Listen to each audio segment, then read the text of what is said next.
আসসালামু আলাইকুম, welcome to SA delivery নতুন একটি ভিডিওতে আপনাদের সবাইকে স্বাগতম। তো বন্ধুরা, আপনারা যারা নতুন অবস্থায় মানসিং করছেন যে চারা মারা যাচ্ছে, এই সমস্যার সম্মুখীন হচ্ছেন, তো সেই ক্ষেত্রে হচ্ছে যে আপনার দুইটা পদ্ধতি অবলম্বন করা যায়। একটা হচ্ছে আপনার কাপ পদ্ধতি আর একটা হচ্ছে আপনার মাটি পদ্ধতি। তো ক্যামেরাম্যান একটু কাছে আসেন, আমি আপনাদেরকে দেখাই। তো এইখানে দেখতে পারতেছেন এই চারাটার মাটিটা অনেক নিচে আর উপরে দেখা যাচ্ছে মানসিংটা অনেক উপরে। তো এই জায়গাটায় যে পরিমাণ সূর্যের তাপটা আসে, তো এই তাপটা এখান থেকে বের হয়। এই কারণে আসলে আপনার এইখানে এই চারার গোড়াটা আছে আপনার তাপের কারণে পচে যায় বা মারা যায় চারাটা। এই ক্ষেত্রে হচ্ছে যে আপনার দুইটা পদ্ধতি অবলম্বন করতে পারেন, একটা হচ্ছে কাপ পদ্ধতি আর একটা হচ্ছে যে আপনার ফ্রি, যেটা মাটির পদ্ধতি বলি আমরা।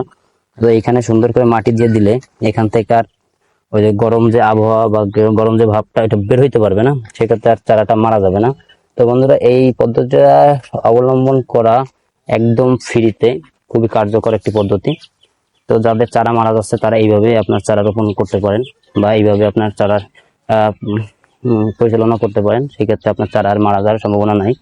তো বন্ধুরা, আজকে ভিডিও এই পর্যন্ত। আপনার কথা হবে অন্য কোনো দিন অন্য কোনো বিষয় নিয়ে। সেই পর্যন্ত সকলে ভালো থাকুন। আল্লাহ হাফেজ।